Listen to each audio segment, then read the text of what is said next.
자, 대입에 성공하는 아이들과 부모님들의 특징에 대해서 지난 영상에서 7가지를 말씀을 드렸습니다. 이번 영상에서는 7가지 중에서 이 4가지를 골라서 좀 자세하게 설명을 드리려고 합니다. 첫 번째는 현명한 선택을 할 수 있는가입니다. 우리가 크게 보면 대입 준비 과정에서 예를 들면 의대를 갈지 공대를 갈지 어떤 대학이나 전공을 선택할지 이런 선택을 해야 하고, 또 중학교나 고등학교 입학에서도 어떤 학교를 가는 게 더 나을지 선택하게 되죠. 또 작게는 어떤 학원을 다닐지 아니면 혼자 공부할지 임강을 들을지, 또는 어디서 공부할까, 스터디 카페, 집, 학원, 자습실 등등, 또 어떤 문제집을 사서 어떻게 공부할 것인지, 수시를 포기하고 정시를 돌릴 것인지, 어떤 동아리를 할 것인지, 수행평가나 교내 탐구 주제가 나왔을 때 어떤 주제를 선택할 것인지, 그러니까 여러 가지 선택을 하게 돼요. 그래서 그런 과정에서 현명한 선택을 해야 진학에 성공하거든요.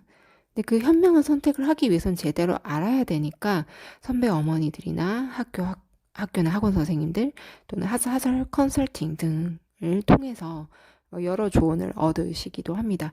저도 그런 과정에서 부모님들이나 학생을 만나는 사람 중에 한 사람으로서 사실은 굉장히 안타까운 선택을 하시는 분들을 많이 봐요. 그래서 선택을 좀 현명하게 잘할 수 있도록 하는 부분들, 그런 부분들이 굉장히 중요하구나라는 걸 느꼈고, 또 두 번째는 부모님이나 선생님께 좀 의존하고 또 좋은 결과를 희망하지만 좀 쉽게 그 좋은 결과를 얻고자 하는 그런 마음을 갖고 있는 그런 학생들이 되게 많거든요. 그러니까 그런 마음을 갖지 않고 이 경쟁에 대해서 정정당당하게 내가 노력한 만큼, 또는 내가 노력을 했을 때 그 결과에 대해서 조금 좀 받아들일 수 있는 그런 올바른 경쟁할 수 있는 그런 마인드를 가지고 있는지, 그런 부분들이 또 중요하고요. 또 세 번째는 이 진학 결과에 대해서 나 무슨 대학 가고 싶어 이런 건 있지만, 이런 건 다 누구에게든 다 있잖아요. 그런데 그 특정한 진학 결과를 희망하지만 집착은 하면 안 되거든요. 그런 집착하지 않은 마음을 가지고 있는지. 그리고 네 번째는 학생이 자기 자신의 역량과 특성에 대해서 객관적으로 볼 수 있어야 되고, 부모님 역시 자녀를 객관적으로 볼 수 있어야 돼요. 그래서 이 4가지 특징에 대해서 이번 영상에서 좀 예를 들어서 좀 이해하시기 쉽게 설명을 드릴게요. 그러니까 이 예는 제가 특정한 한 학생을 가지고 예를 드는 게 아니라, 최근 몇 년간 제가 지켜보면서 너무 안타까웠던 학생들이 좀 있었어요. 그러니까 그리고 그런 부분들이 되게 공통적으로 나타나고 되게 아까운 친구들인데, 너무 좀 안타깝다 이런 경우들이 좀 많았거든요. 그래서 우리가 이제 미리 좀 알면 이제 그런 부분들을 좀 조심할 수 있잖아요. 그래서 예를 들어서 한번 설명을 해보겠습니다. 최근에 몇 년 전부터 사실 의대 가고 싶다는 아이들이 좀 많아졌잖아요. 좀 웬만큼 공부한다는 친구들은 전부 다 의대예요. 그죠? 그럼 우리가 이제 전략을 짤 때 내신, 학생부 비교과, 수능 이 3가지 중에서 학생부의 비교과를 이렇게 챙기다 보니 내신에 지장이 생기는 경우들이 있더라는 거예요. 근데 이제 여러분들이 당연히 의대 수시 같은 경우에는 내신이 정말 압도적으로 좋아야 되잖아요. 그런데 이제 이 비교과를 신경 쓰느라 내신을 못 챙기게 되면 이게 완전히 이제 수시는 사실은 크게 의미가 없어지는 경우들이 생기는 거예요. 그러니까 일정한 내신은 유지를 해야 되는 거죠. 그래서 그 비교과를 챙기기에는 조금 무리가 있겠다 이런 친구들한테는 제가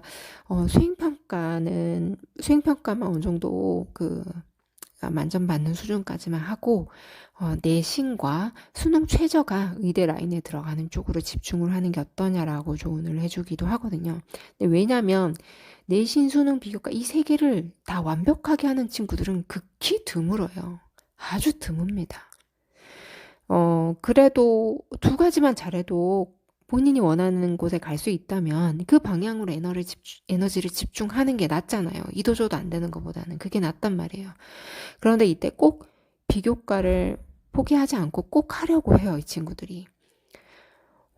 그럼 만약에 하겠다라고 만약에 뭐 결심을 했다면 그렇죠. 열심히 해야죠. 그런데 문제는 뭐예요? 시간이 부족하다는 거예요. 그러니까 시간이 부족하니까 또 비교과는 시간은 부족해서 못하겠는데 또 잘하고는 싶어. 그러니까 이게 어떤 현상이 나타나냐면 남의 탐구 주제를 베끼는 경우들도 가끔 생기더라고요. 그러니까 이제 왜 그러냐라고 하면 이제 이 친구들이 이제 서울대 의대 아니면 안 가려고 하더라고요. 그러니까 보통은 이제 처음에는 막 지방대 의대라도 가면 좋겠어요. 뭐 의대면 무조건 됩니다 하던 친구들이 어느 순간 서울대 의대 아니면 안 가겠다 이렇게 고집을 부리는 경우들을 제가 종종 보거든요. 또는 이제 아니면 이제 인서울 의대 학생부 종합 전형을 노리는 거죠. 그래서 그 문제는 뭐냐면 이 친구들이 왜 이렇게 되느냐, 왜 이렇게 되느냐. 처음엔 지방대 의대만 가도 좋겠다라고 겸손하던 친구들이 변하게 되는 계기가 보통은 고등학교 가자마자 이제 갑자기 전교 1등을 하는 거예요. 그러면 이게 그 전교 1등을 몇 번, 한 2번 정도 하고 나면 주변의 기대가 높아집니다. 그러니까 뭐 친구들이든 학교 선생님이든 학원 선생님이든 부모님이든 기대가 높아져요. 그래서 꿈이 서울대 의대가 아니면 안 가겠다가 이게 되는 경우들이 생기더라는 거죠. 그러면 이제 서울대 의대 수시는 또 다 학생부 종합전형이다 보니까 또 학생부를 챙겨야 되는 거죠. 근데 이게 좀 다른 얘기일 수 있는데 서울대 학생부 종합전형에서 비교과를 보는 관점이 뭐 예를 들면 무조건 화려한 탐구 활동만 있어야 된다거나 반드시 실험을 해야 된다거나 그런 건 아니거든요. 그런데 실제로 제가 실험을 하나도 안 해본 친구들도 서울대 의대에 합격한 친구들 봤어요. 근데 그리고 다른 대학도 마찬가지인데 실험이 많다고 무조건 학생부 비교과가 좋아지는 것도 아니에요. 그런데 이게 도대체 왜 그런 생각을 하는지 모르겠는데 꼭 실험이 들어가야 한다. 뭐 이런 얘기를 들었나 봐요. 그래서 무리하게 이제 자기가 실험을 준비할 정도 시간을 투자할 수도 없는데 학생부 비교과를 이제 막 그쪽으로 꾸미려고 하는 친구들이 이제 실제 있어요. 그러니까 사실은 이제 정말 가치 있는 탐구 과제의 실험을 설계를 하려면 엄청난 자료 조사를 해야 되고 최소한 몇 달 걸려요. 그런데 이제 이런 친구들이 시간이 부족하니까 이제 탐구 과제를 남이 한 걸 가져오려고 하거나 아니면 중학생 수준의 실험을 가져와서 이제 그런 것들을 이제 쓰려고 하는 거예요. 그리고 이제 뭐 예를 들면 이런 경우도 있어요. 2024학년부터는 지금 자기소개서가 없어졌지만 일반 대학에 자기소개서가 있었을 시절에도 보면 자소서 소재를 찾을 때 뭐 여러 가지 소재가 있잖아요. 학생부에서 이제 고르면 되는데 무조건 실험이 들어가야 된다. 이런 이상한 주장을 한 친구도 봤거든요. 그러니까 이게 자기소개서에는 정말 학생의 성장에 의미가 있는 걸 자세히 풀어내야 되는데 학생부보다 더 자세히 풀어내야 되는데 그러니까 의미 없는 거를 가져다 쓴다고 해서 쓸 게 없잖아요. 그죠? 그러니까 이런 한 학생들을 좀 종종 받고 대체로 또 지방의 이제 일반고 학생들인 경우가 좀 많았습니다. 그러면 이제 이 친구들이 왜 잘못된 정보를 받아들이고 또 잘못된 입시 정보를 아까 뭐 잘못된 입시 정보를 드리거나 아니면 입시 정보를 잘못 이해하거나 또는 정확한 정보를 줬음에도 불구하고 안 받아들이고 또 다른 형태의 다른 정보를 선택을 하냐는 거예요. 정확하지 않은 정보를 왜 선택을 하고 그것을 따라가려고 하는 거냐는 거예요. 자기가 정해진 시간에 다 해낼 수 없으면 해낼 수 있는 선에서 방법을 찾는 게 전략이거든요. 이 친구들 왜 무리한 선택을 하냐는 거예요. 말려도 안 들어요. 겨울로는 당연히 뭐 그렇게 하면 안 된다고 얘기했는데 안 들었잖아요. 그러니까 이거는 뭐 꼭 어떤 전문가가 아니어도 어느 정도 공부가 되신 분들은 다 알 수 있는 부분인데 결국 그 친구들은 현역 때 서울대 의대 못 갔어요. 거의 다 재수를 하더라고요. 그러니까 이제 여기서 나오는 오류는 이거예요. 일단 현명한 선택을 못 했다는 거. 왜? 자기 실력과 자기 상황에 대해서 객관적으로 못 본 거예요. 자기가 보고 싶은 자기 모습을 본 거지 있는 그대로 자기를 보지 않으려고 했던 거예요. 그리고 보통 이런 현상이 나타나는 친구들 공통점이 부모님들도 무리하게 아이가 이제 서울대 의대를 갔으면 좋겠다 이런 것들을 많이 좀 내뿜으세요. 그러니까 학생은 자기 객관화가 안 되고 부모님도 자녀를 객관적으로 못 보는 거예요. 또 아이가 지금 현재 상황에서 좀 다 해낼 수 없는 상황일 때는 무리하게 또 욕심을 낼 때는 부모님들이 가장 먼저 좀 이야기를 하셔서 말려주셔야 되거든요. 근데 이게 그게 안 되는 거죠, 통제가. 사실 이런 친구들은 보통은 좀 욕심도 있고 의지도 강하고 이게 좀 되게 성실한 친구들이 많거든요. 그러면 전략을 잘 잡으면 사실 현역 때 뭐 지방대 의대 아니면 인서울 의대 중에서도 교과 전형을 노려서 갈 수 있는 경우들이 있어요. 그런데 욕심내다가 결국에는 의대를 다 떨어지고 재수를 하게 되는 거예요. 또 중요한 포인트가 뭐냐면 서울대 의대 가면 좋죠. 그러니까 어떤 가고 싶은 대학을 꿈꾸는 게 나쁘다는 게 아니라 문제는 그런 특정 입시 결과에 대해서 희망은 하되 집착은 하면 안 된다는 거예요. 이 집착을 하는 친구들은 심리적 압박감이 굉장히 커지면서 오히려 이게 스트레스를 많이 유발하게 돼서 학업에 집중을 방해하는 경우가 더 많아요.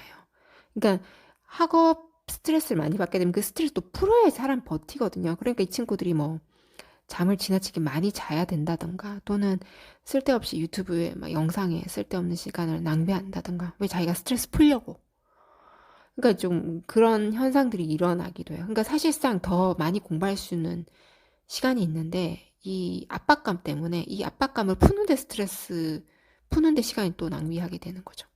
더 많이. 그래서 그 집착이랑 이 목표에 대한 강렬한 의지를 좀 우리가 구분해서 봐야 된다. 목표에 대한 의지는 평소 준비하는 과정에서 필요한 거고요. 결과에 대한 집착은 이제 과정보다 결과에 대한 일단 욕심일 뿐이에요. 그러니까 진학 결과는 나보다 사실은 나랑 경쟁하는 친구들이 나보다 노력 안 해야 되고 나보다 실력이 부족해야 내가 합격하는 거거든요. 그럼 경쟁하는 친구들의 노력과 실력을 본인이 통제할 수 있어요? 통제할 수 있으면 그거 아니면 안 돼. 라고 생각해도 상관이 없어요. 근데 통제할 수 없잖아요. 불가능한 것에 욕심을 내냐는 거예요. 최종 합격이라는 거는 그것까지 남들 경쟁자의 노력과 실력까지 다 통제할 수 있어야 되고요. 입시 정책까지 본인이 통제할 수 있어야 되고 자기가 가고 싶은 대학의 전형의 평가 기준까지 통제할 수 있어야 돼요. 그거 다 통제할 수 있어요. 내가 통제할 수 없는 나머지 요소를 운이라고 하는 겁니다. 이건 뒤에 운에 대해서 설명할 때 또 얘기할게요. 아무튼 현명한 학생들은 그래서 진학 결과보다는 노력한 과정에 집중하는 거예요. 그리고 이렇게 이제 결과에 집착하게 되면 자기 노력의 그 결과를 만들어내기 버거울 때 쉽게 결과를 만들어내는 방법을 또 찾게 되는 거예요. 그래서 대표적으로 나타나는 부작용이 뭐냐면 그 학생부에 넣을 탐구 주제를 찾을 때인데요. 주제를 찾는 데는 해당 분야에 대해서 굉장히 많은 배경 지식을 갖고 있거나 또는 자료 조사를 많이 해야 돼요. 그러니까 자기만의 독창적인 주제를 나오려면 이 창의성이라는 건 내가 아는 게 많아야 아는 걸 연결지어서 나다운 게 나오는 거란 말이에요. 그러니까 자료 조사 시간을 정말 많이 가져야 돼요. 그럼 그만큼 시간 투자를 해야죠. 그런데 내신 공부하느라 바빠서 자료 조사할 시간이 없어요. 그러니까 이제 어떻게 해요?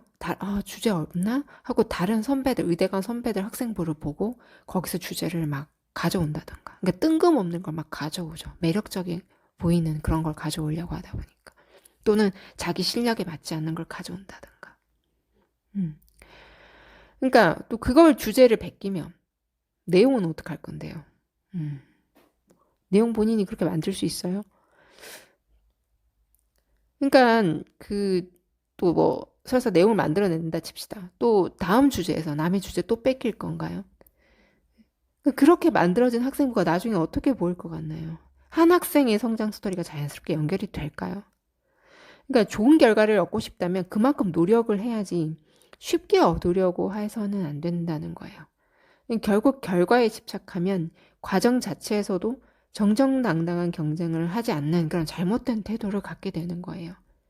이렇게 해서 본인이 원하는 대학에 간다 한들 이 실력으로 과연 그 대학에서 전공 수업은 잘 따라갈 수 있을까요? 그리고 이런 과정에서 사실 아이들은 솔직히 잘못된 판단을 할 수 있어요. 욕심내고 실수할 수 있어요. 아이들이잖아요. 그죠? 뭐 어른들도 그런 실수하는데요, 뭐. 그런데 여기서 부모님들이 좀 잘 잡아주셔야 돼요. 그러니까 부모님께서 잘 잡아주시면 아이들이 그런 유혹에 빠졌다가도 다시 한번 또 되돌아보게 되거든요. 또 보통 이 정도 상위권 친구들이 보통 보면 이 어른들의 평가나 어른들의 의견을 좀 잘 귀담아 듣는 경향이 많습니다. 그래서 애시당초 의대에 욕심낸 이유도 보면 어른들이 거기 가면 좋겠다라고 하는 걸 듣고 꿈을 갖게 된 경우들도 많거든요. 그래서 아무튼 제 경험상 아주 이제 보면 되게 이 친구들 보면 아까워요. 이런 아까운 친구들이 이렇게 어긋난 결정을 하게 되는 이런 상황은 이 친구들이 무리하게 특정 입시 결과를 이렇게 집착하게 만든 환경이 반드시 주변에 존재했더라는 거예요. 그 환경은 또 주로 이제 거의 사람이죠, 사람.